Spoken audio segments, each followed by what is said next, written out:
Welcome back दोस्तों। आज की मूवी का नाम है बुज्जी इधर आओ और एक तेलुगु लैंग्वेज मूवी है। उसी तरह एक सस्पेंस थ्रिलर मूवी है। अब मूवी के बारे में बात करें तो भाई साहब गजब लगी मूवी मुझे। मतलब छोटे पटाखे में बड़ा धमाका। ऑडियंस गेस भी नहीं कर सकते असली कल्प्रिट कौन है और उसकी कहानी क्या है। आई एम प्राउड कि आजकल छोटे तेलुगु मूवीज भी ऐसे कॉन्सेप्ट के साथ ऑडियंस के सामने आ रहे हैं। खैर चलिए बिना टाइम वेस्ट के लेट्स स्टार्ट। उससे पहले उड़ा दो प्यार फॉलो इंस्टाग्राम। मूवी की शुरुआत होती है खम्मम सिटी, जहाँ पर एक डॉक्टर जिसका नाम होता है रविंद्रा, रात के समय ये अपना ऑपरेशन खत्म करके अपने घर जा रहा होता है। तभी एक अनजान बंदा अपने फेस पर मास्क पहनकर रविंद्रा को मार देता है। खैर सुबह सीन वरंगल सिटी में शिफ्ट होता है और यहाँ पर टीवी न्यूज चैनल्स में यही न्यूज चलती रहती है कि पिछले कुछ दिनों से इस सिटी में 8 साल की बच्चियां गायब हो रही है। पुलिस अभी तक कुछ भी नहीं कर पाई। आखिरकार वो किडनैपर्स कौन है, बच्चों को क्यों किडनैप कर रहे हैं। इसी दरमियान में केशवा नाम का एक सीआई इस शहर को ट्रांसफर होकर आता है। केशवा की फैमिली में इसकी वाइफ अनु, इसका ससुर राघवा, इनकी छोटी बच्ची बुज्जी होती है। रफीक नाम का एसआई केशवा की फैमिली को वेलकम बोलता है। इसने ही केशवा को अच्छा घर ढूंढ के दिया।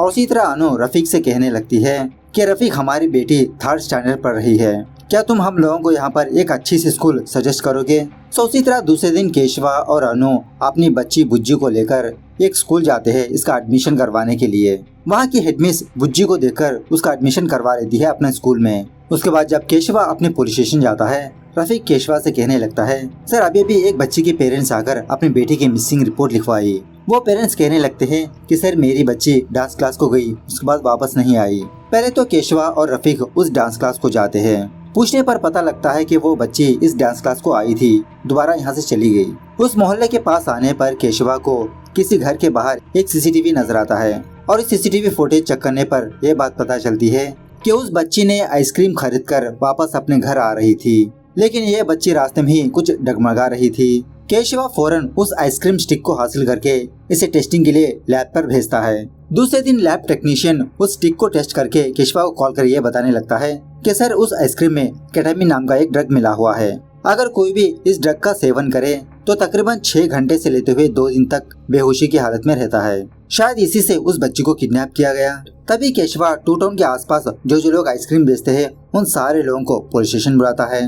रफीक एक एक के पास जाकर पूछने लगता है कि तुम में से एक है जो आइसक्रीम में ड्रग मिलाकर बच्चों को किडनैप कर रहा है, कौन है वो, अपने आप सामने आ जाओ। लेकिन कोई भी अपना जुर्म कबूल नहीं कर रहा होता। इसी पूछताछ के दौरान केशवा एक बंदे को ऑब्जर्व करने लगता है। केशवा को इस बंदे पर शक होता है। फटाफट से इस बंदे को मार पीट कर पूछने पर यह बंदा केशवा से कहने लगता है कि सर मैंने ये सिर्फ पैसों के लिए किया, मतलब मैंने किसी भी बच्चे का किडनैप नहीं किया। हर रोज एक अनजान बंदा मेरे पास आकर मुझे कुछ आइसक्रीम्स और कुछ पैसे देता है और मैं वही आइसक्रीम्स कुछ बच्चों को खिलाता हूँ। उसके बाद क्या होता है मुझे नहीं पता सर। खैर दूसरे सीन में उस किडनैपिंग गैंग को दिखाया जाता है। उनमें से एक लड़की भी होती है। फिलहाल ये लड़की बिस्किट्स पर कुछ स्प्रे करके एक अकेली बच्ची को खाने के लिए कहती है। जब वो बच्ची उस बिस्किट्स को खाने लगती है, इसको चक्कर आने लगते हैं, नीचे गिर जाती है। तभी फटाफट से वो तीनों लोग उस बच्ची को एक थैली में डाल लेते हैं। अब उसी रास्ते से केशवा गुजरने लगता है। केशवा को देखकर वो बंदा नाटक करने लगता है कि कूड़ादान के पास कुछ ढूंढ रहा है। केशवा इस बंदे को शक करके इस बंदे को अपने पास बुलाता है। पूछने लगता है कि तुम्हारी थैली में क्या है, वो ब्लड कैसा है, थैली ओपन करके बताओ। सो वो बंदा अपनी थैली से मरा हुआ चूहा निकालकर केशवा को दिखाता है। कहने लगता है कि सर इसी का ब्लड है। तो केशवा इस किडनैपर को जाने देता है। हर शहर में होते हुए बच्चों की किडनैपिंग्स को देखकर अनु केशवा से कहने लगती है क्या हम अपनी बच्ची की स्कूल स्टॉप करवा दे। केशवा अनु को समझाने लगता है कि तुम एक सीए की बीवी होकर ऐसी बात करोगे तो आम पब्लिक क्या सोचेगी। तभी पुलिस वालों को ये बात पता चलती है कि किसी जगह पर एक बच्ची की डेड बॉडी पाई गई और एक्चुअली केशवा ने इस छोटी बच्ची को कुछ दिनों पहले ही देखा था जब केशवा ने अपनी बुज्जी को स्कूल ड्रॉप करने गया था। इस छोटी बच्ची को देखकर केशवा बहुत इमोशनल होने लगता है। खैर उसके बाद केशवा इस बच्ची की पोस्टमार्टम रिपोर्ट हासिल करने के लिए मार्चुरी रूम आता है। डॉक्टर से पूछने लगता है क्या इस बच्ची पर सेक्सुअली अब्यूज किया गया। डॉक्टर बताने लगती है कि सर ऐसा कुछ भी नहीं हुआ, लेकिन बच्ची के बॉडी से हार्ट मिसिंग है, मतलब किसी ने इस बच्ची को हार्ट निकालने के लिए ही कत्ल किया। और कुछ दिनों बाद किसी खेतों में हिना नाम की एक बच्ची की डेड बॉडी पाई जाती है। इस बच्ची को चेक करने पर सेम इसका भी ऐसा ही केस होता है। इस बच्ची की बॉडी में हार्ट नहीं होता।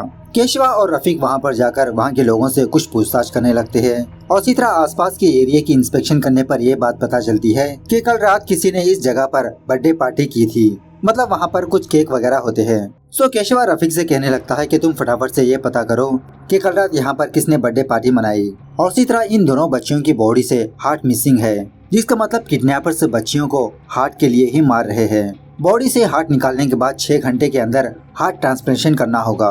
आसपास के हॉस्पिटल्स में पता करो कि रिसेंटली ऐसा कोई हार्ट ट्रांसप्लांटेशन हुआ। उसके बाद पुलिस वाले उन लोगों को पुलिस स्टेशन लाते हैं जिसने कल रात अपने बर्थडे पार्टी मनाई थी। पूछताछ करने पर ये लड़के यही कहने लगते हैं कि सर उस डेड बॉडी का हमारा कोई लेना देना नहीं है। और केशवा को प्रूफ दिखाने के लिए एक लड़का अपने मोबाइल में एक वीडियो दिखाने लगता है जहाँ पर इन लोगों ने बर्थडे मनाया था। इसी वीडियो में केशवा दूर पर एक स्कूल बस को देखता है, नंबर होता है 0057।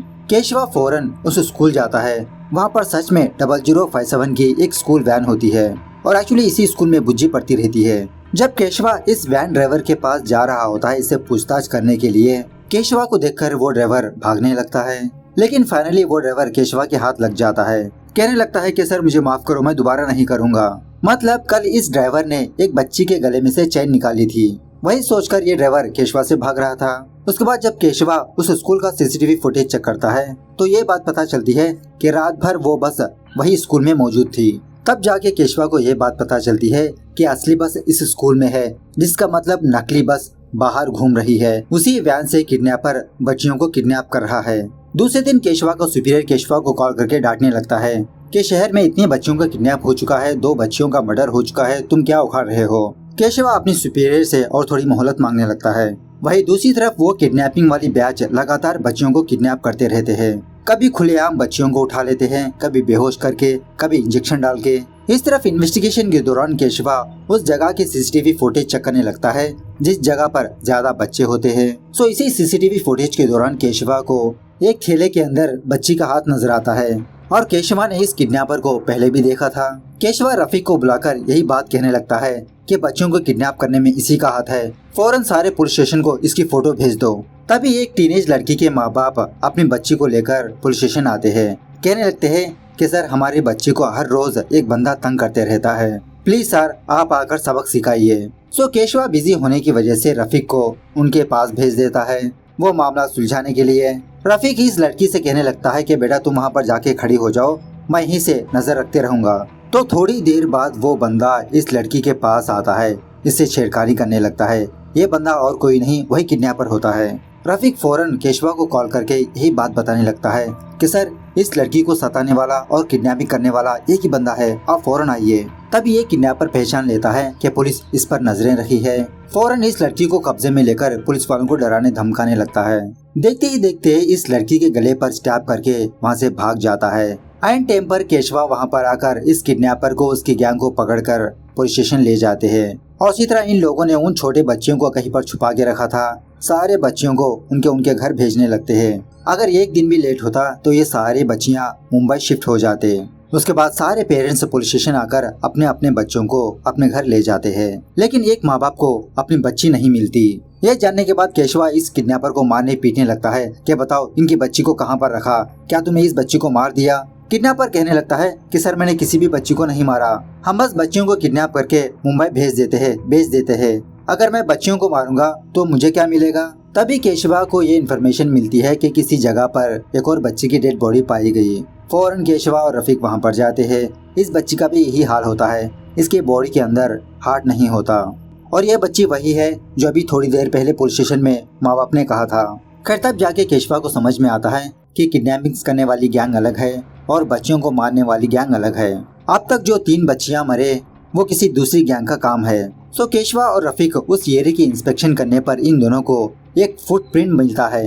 तभी एक डॉक्टर केशवा के पास आकर यही कहने लगती है कि सर इस बच्ची के अंदर भी हार्ट नहीं और किसी ने इस बच्ची का ऑपरेशन करके हार्ट निकाला, मतलब ऑपरेशन इक्विपमेंट्स यूज करके ये काम किया। ऐसा ऑपरेशन सिर्फ एक डॉक्टर ही कर सकता है। दूसरे दिन केशवा और रफीक सर्जिकल दुकानों के पास जाकर ये इंक्वायरी करने लगते हैं कि इनकी दुकानों से कोई थर्ड पार्टी बंदा ऑपरेशन इक्विपमेंट्स को खरीदा है, मतलब डॉक्टर और मेडिकल स्टोर के अलावा। सो एक दुकान वाली लड़की अपनी दुकान का डेटा चेक करके केशवा से कहने लगती है कि सर रिसेंटली सुधाकर नाम के एक बंदे ने ऑपरेशन इक्विपमेंट्स को खरीदा। केशवा और रफीक को उस बंदे का नंबर देती है।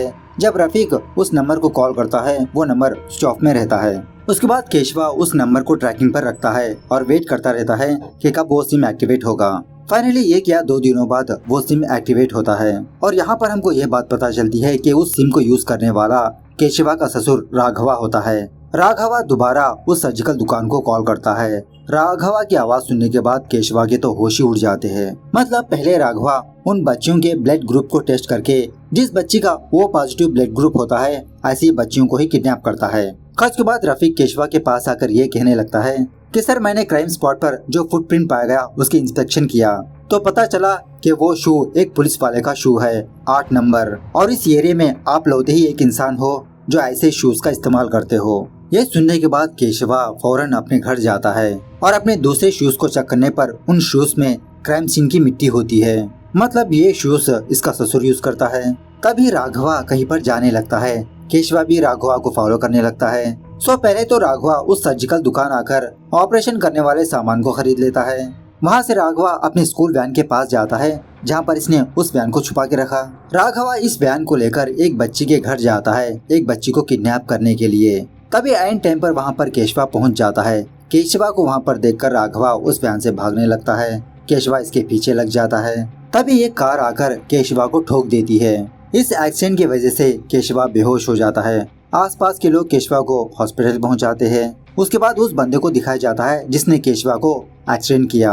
यहाँ पर इंटरवल सीन है। बाद में हमको ये बात पता चलती है कि इस बंदे का नाम खयूम है और केशवा के बदले खयूम इस पुलिस स्टेशन आया। मतलब खयूम भी एक सीआई आता है अपने पुलिस स्टेशन आकर रफीक से जो बच्चियां किडनैप हुई उसकी केस के डिटेल्स पूछने लगता है। एक्चुअली यहाँ आने से पहले खयूम इस केस की ऑलरेडी स्टडी कर चुका था।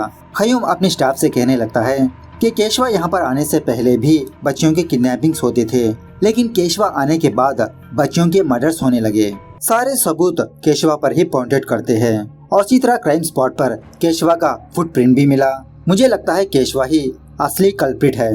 खर्च के बाद खयूम केशवा के बारे में जानकारी लेने के लिए एक ऑर्फनेज को कॉल करता है तो वहाँ से खयूम को केशवा के बारे में कुछ बातें पता चलती है। बचपन में ही केशवा के माँ बाप मर जाने की वजह से केशवा एक ऑर्फनेज में पला बड़ा और उसी तरह केशवा आम बच्चों की तरह नहीं था। मतलब ये बच्चों के साथ खेला नहीं करता था, बस अकेले बैठा रहता था। जब इसको डॉक्टर के पास टेस्ट करवाया डॉक्टर ने कहा कि केशवा एक डिप्रेशन पेशेंट है, इसलिए ये अकेला रहता है। केशवा की हालत देखकर इसके क्लासमेट्स इसको चिढ़ाया करते थे पागल पागल कहकर। एक दिन जब केशवा को गुस्सा आया केशवा एक पत्थर लेकर एक बच्चे के सर पे बार बार वार किया, इसको खूना खून कर दिया, जिसकी वजह से पुलिस वाले केशवा को बोस्टन ऑर्फनेज में डाल दिया। उसके बाद केशवा वहाँ से अपनी पढ़ाई कंप्लीट करके पुलिस ऑफिसर बन गया। खर्च के बाद खयूम और रफीक खम्मम जाते हैं। पुलिस स्टेशन आकर कुछ पुलिस वालों से केशवा के बारे में पूछने पर ये लोग ये कहने लगते हैं कि केशवा तो बहुत ही सिंसियर ऑफिसर है। वहाँ से ये लोग केशवा के पुराने घर के पास जाते हैं वहाँ की इंस्पेक्शन करने के लिए। खयूम एक पुलिस ऑफिसर से पूछने लगता है कि केशवा की फैमिली यहाँ से गए हुए 6 महीने बीत चुके हैं, लेकिन अभी तक कोई इस घर में रहने के लिए क्यों नहीं आया। ये सुनने के बाद वो पुलिस ऑफिसर खयूम को एक जबरदस्त ट्विस्ट बताने लगता है कि सर इसी घर में केशवा की बेटी मारी गई थी, इसलिए कोई भी यहाँ पर आना नहीं चाहता। रफीक कहने लगता है ये क्या बात कर रहे हो सर आप, केशवा सर की बेटी जिंदा है, मैंने ही उनकी बेटी को स्कूल में दाखिला दिलवाया। यह सुनने के बाद बेचारा खयूम कंफ्यूज रह जाता है कि किसकी बातों पर भरोसा करे। उसके बाद ये लोग उस हॉस्पिटल जाते हैं जहाँ पर बुज्जी का ट्रीटमेंट हुआ। पूछताछ करने पर एक स्टाफ मेंबर खयूम से कहने लगता है कि बुज्जी को एक हार्ट की बीमारी थी, आइन टाइम पर ऑपरेशन ना करने की वजह से बुज्जी की मौत हो गई। खयूम कहने लगता है कि मुझे उस डॉक्टर से मिलना है जिसने बुज्जी को ऑपरेशन किया। वो बंदा कहने लगता है कि सर बुज्जी मरने के 4 दिन बाद ही किसी अनजान बंदे ने उस डॉक्टर को मार दिया। यह सब कुछ सुनने के बाद खयूम को कुछ घंटा समझ में नहीं आता कि इस केस में क्या हो रहा है। उसके बाद खयूम बुज्जी के स्कूल जाता है। इस हेडमिस से पूछने लगता है क्या बुज्जी आप ही के स्कूल में पढ़ती है। हेडमिस कहने लगती है हाँ। खयूम कहने लगता है क्या आप एक बार उस बच्ची को बुला सकते हो। हेडमिस कहने लगती है कि वो बच्ची तो आज नहीं आई। लेकिन जब खयूम पुलिस स्टाइल में इस हेडमिस से पूछने लगता है, हेडमिस कहने लगती है कि सर एक्चुअली वो बच्ची है ही नहीं। इस तरह से जो हुआ वो बताने लगती है कि एक दिन केशवा और उसकी बेबी अनु हमारे स्कूल आए अपनी बेटी का एडमिशन करवाने के लिए, लेकिन ये दोनों ऐसा बिहेव कर रहे थे कि इनके बगल में इनकी बच्ची बैठी है, लेकिन मुझे तो वहाँ पर कोई भी नजर नहीं आया, मुझे तो कुछ भी समझ में नहीं आया। इसी बातों ही बातों में केशवा कुछ अजीब से बिहेव करने लगा। तो मैंने भी बच्ची होने का नाटक किया, कह दिया कि आपकी बच्ची को एडमिशन मिल जाएगा। उसके बाद ये दोनों हर रोज हमारे स्कूल आते रहे और ऐसा बिहेव कर रहे थे कि ये दोनों अपनी बेटी को हमारे स्कूल छोड़ रहे हैं और इसी तरह शाम में आकर पिकअप कर ले जाते। लेकिन सर मैंने कभी उस बच्ची को देखा ही नहीं। बात क्या है यही पता करने के लिए मैंने केशवा के ससुर राघवा के पास जाकर यही पूछा। सो राघवा अंकल जो हुआ वो बताने लगे कि इससे पहले ये लोग खम्मम में रहा करते थे। इनकी हंसी खुशी फैमिली थी। ये चारों अपनी जिंदगी में बहुत खुश थे। एक दिन अचानक बुज्जी खेलती खेलती बेहोश हो गई। फौरन ये लोग बुज्जी को हॉस्पिटल ले गए। उस वक्त डॉक्टर रविंद्रा बुज्जी का टेस्ट करके केशवा की फैमिली को ये कहा कि बुज्जी को एक हार्ट की बीमारी है, बुज्जी का हार्ट ट्रांसप्लांटेशन करना होगा, तभी आपकी बच्ची बच सकती है। लेकिन आप लोग फिक्र मत करिए, मैं कुछ डोनर्स को जानता हूँ, आप इन टाइम में पैसे रेडी कर लीजिए। कुछ दिनों बाद डॉक्टर रविंद्रा केशवा की फैमिली को उस फैमिली से मुलाकात करवाता है जिनकी बच्ची का हार्ट बुज्जी को मिलने वाला है। यहाँ पर डायरेक्टर भाई साहब एक लॉजिक मिस कर दी। कोई भी माँ बाप अपनी बच्ची का हार्ट निकालकर दूसरे बच्ची को कैसे डोनेट कर सकता है। खैर जो भी हो, केशवा पैसे रेडी कर बिल पे कर देता है। यह होने के बाद डॉक्टर रविंद्रा बुज्जी का ऑपरेशन करता है। ऑपरेशन होने के बाद रविंद्रा केशवा के पास आकर सॉरी कहने लगता है कि ऑपरेशन सक्सेसफुल नहीं रहा, बुज्जी मारी गई। ये खबर सुनने के बाद केशवा की फैमिली एकदम से टूट के बिखर जाती है। इनकी फैमिली में एक लौती खुशी थी बुज्जी।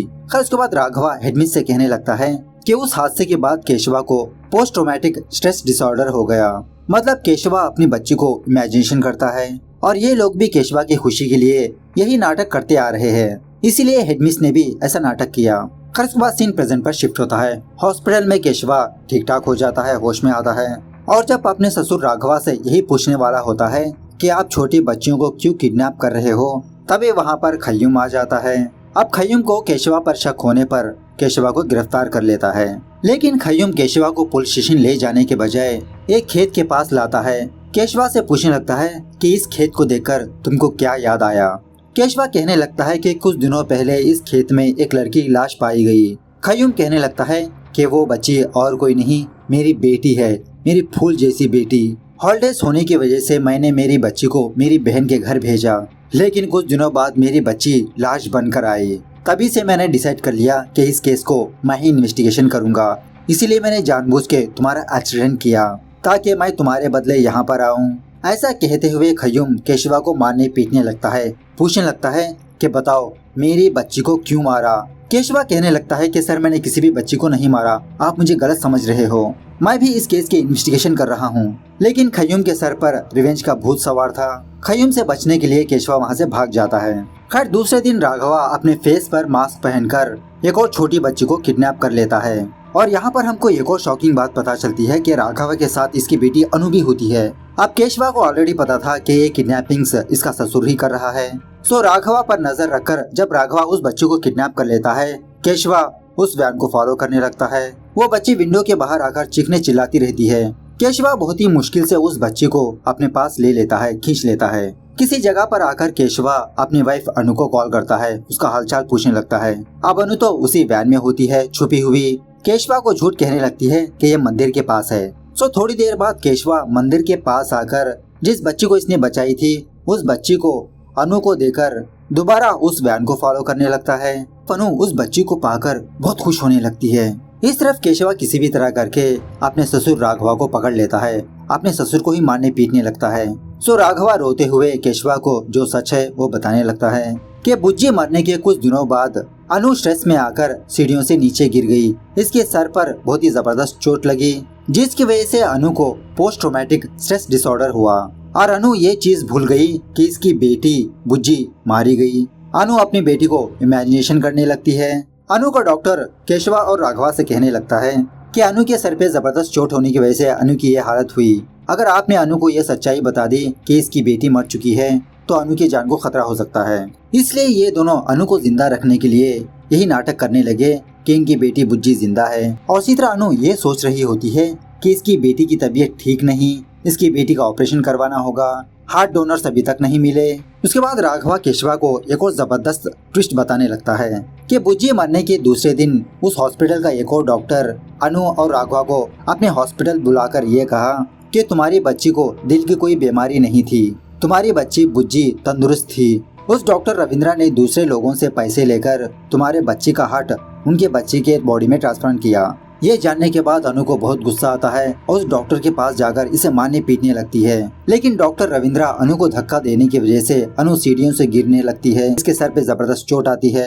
उसके बाद रविंद्रा को सबक सिखाने के लिए राघवा रविंद्रा को मार देता है। उसके बाद एक दिन अनु अपने आप को सुसाइड करने चली थी, क्योंकि अनु यही सोच रही थी कि बुज्जी की तबीयत ठीक ना होने पर भी राघवा और केशवा बुज्जी का ट्रीटमेंट नहीं करवा रहे हैं। सो राघवा अपनी बेटी अनु की जान बचाने के लिए कुछ छोटे बच्चों को किडनैप करने लगा और इसी तरह त्रिपाठी नाम के एक डॉक्टर को भी डरा धमकाकर उन छोटे बच्चों का ऑपरेशन करवाने लगा। उसके बाद राघवा केशवा से कहने लगता है कि मैं मेरी बेटी को बचाने के लिए लाशों के ढेर लगा दूंगा, चाहे मुझे कितने भी मर्डर्स करना पड़े। ये सब कुछ सच सुनने के बाद केशवा के तो होश ही उड़ जाते हैं, बहुत रोने लगता है। और इसी तरह केशवा ये याद करने लगता है कि अभी थोड़ी देर पहले जिस बच्ची को इसने बचाया वही बच्ची इसने अनु के हाथ में थमा दी। खैर उसके बाद केशवा अपने घर जाकर अनु से यही पूछने लगता है कि हमारी बच्ची बुज्जी कब की मर चुकी है, अभी मैंने जिस बच्ची को दिया वो बच्ची कहाँ पर है। यह सुनने के बाद अनु एक साइको की तरह बिहेव करते हुए अपने पति पर ही वार करने लगती है। इसके सर पे मार के बेहोश कर देती है और केशवा को एक कमरे में बंद कर देती है। थोड़ी देर बाद खयूम केशवा के घर आता है। अनु से केशवा के बारे में पूछने लगता है। अनु मासूमियत से कहने लगती है कि सर मेरे पति बेगुनाह है, वो कल से घर नहीं आए। यह सुनने के बाद जब खयूम वहाँ से जा रहा होता है, अनु अपनी बेटी बुज्जी से कहने लगती है कि बेटा अंकुल को बाय बोलो। यह देखने के बाद खयूम के तो होश उड़ जाते हैं कि अनु के बगल में कोई नहीं तो ये किससे बात कर रही है। सो दोबारा वो केशवा के घर जाता है तो खयूम ये देखता है कि अनु अपनी बेटी को होमवर्क करवा रही होती है, जबकि वहाँ पर कोई भी नहीं होता। अनु पर शक होते हुए घर की तलाशी लेने पर खयूम को वो किडनैप की हुई बच्ची नजर आती है, किसी बक्से में बंद होती है। लेकिन अनु एक साइको की तरह बिहेव करते हुए खयूम के सर पे भी वार करती है, उसे भी बेहोश कर देती है। जिस कमरे में केशवा को बंद करके रखा था इसे भी वहीं पर बंद कर देती है। वाह रे नारी वाह, तेरी लीला तो अपरंपार है, चरण कहाँ है आपके प्लीज। खैर उसके बाद जब अनु उस दरवाजे को लॉक कर रही होती है, उस बच्ची को होश आकर वो बच्ची अपने घर भागने लगती है। लेकिन अनु उस बच्ची के घर जाकर उस बच्ची के पेरेंट्स पर पेपर स्प्रे कर दोबारा उस बच्ची को किडनैप कर लेती है। इसी दरमियान में खयूम को होश आकर रफीक को कॉल करके यही बात बताता है कि तुमको जहाँ पर भी केशवा की बीवी नजर आएगी उसे शूट कर दो। अब रफीक भी वहीं पर होने की वजह से अनु को रोकने की कोशिश करता है, उसके ऊपर गन पॉइंट करता है। लेकिन अनु एक चाकू की मदद से रफीक का गला काट के इसे मार भी देती है। इस तरफ खयूम केशवा को होश में लाकर ये दोनों उस दरवाजे को ओपन करने की कोशिश करते रहते हैं। दूसरी तरफ अनु मुरली नाम के एक डॉक्टर के पास जाकर ये कहने लगती है कि सर आप प्लीज मेरे साथ आइए, मेरी बेटी की तबीयत ठीक नहीं। ऐसा कहते हुए अनु उस डॉक्टर कंपाउंडर को सिटी के बाहर लाती है और डॉक्टर मुरली से कहने लगती है कि ये है मेरी बेटी, आप इसी का ऑपरेशन करना होगा। अब इन दोनों के होश उड़ जाते हैं कि वहाँ पर कोई भी नहीं। उसी जगह पर हम त्रिपाठी डॉक्टर को भी देखते हैं जो मर चुका होता है। मतलब इस डॉक्टर ने ऑपरेशन करने से मना कर दिया, इसीलिए अनु इस बंदे को भी मार दी। खैर इसी दरमियान में केशवा और खयूम अनु के फोन को ट्रैक करके उस लोकेशन पर पहुंच जाते हैं। केशवा अनु को समझाने लगता है कि हमारी बुज्जी कब की मर चुकी है और तुम इतनी सारी छोटी बच्चियों को मार रहे हो, ये बहुत बड़ा पाप है अनु। और जब राघवा खयूम को मारने की कोशिश करता है, खयूम राघवा को मार देता है। उसके बाद अनु ब्रूस ली बनके केशवा और खयूम की बहुत धुलाई करने लगती है। इसी हाथापाई के दौरान ये साला केशवा दोबारा बेहोश हो जाता है। अब इसी हाथापाई के दौरान वो डॉक्टर मुरली और कंपाउंडर उस बच्ची को बचाने के लिए किसी दूसरे कमरे में जाकर छुप जाते हैं। लेकिन अनु इन दोनों को फाइंड आउट करके इन दोनों को भी मार देती है। किडनैप की हुई बच्ची को अपने कब्जे में ले लेती है। खैर जैसे तैसे केशवा को होश आकर अनु के सर पे बहुत जबरदस्त वार करता है। अनु मरते मरते केशवा से यही कहने लगती है कि हमारी बेटी बुज्जी का ख्याल रखना। उसके बाद सीन कुछ दिनों बाद शिफ्ट होता है। जब केशवा अपनी ड्यूटी पर जा रहा होता है, केशवा अपनी बीवी और बेटी को इमेजिनेशन करते हुए उनको हर रोज बाय बोलकर जाता रहता है। इस तरह से ये मूवी यहाँ पर दी एंड होती है। तो मूवी कैसे लगी कमेंट करके बताना जरूर। मिलते हैं अगली वीडियो में, तब तक take care, bye bye, see you soon.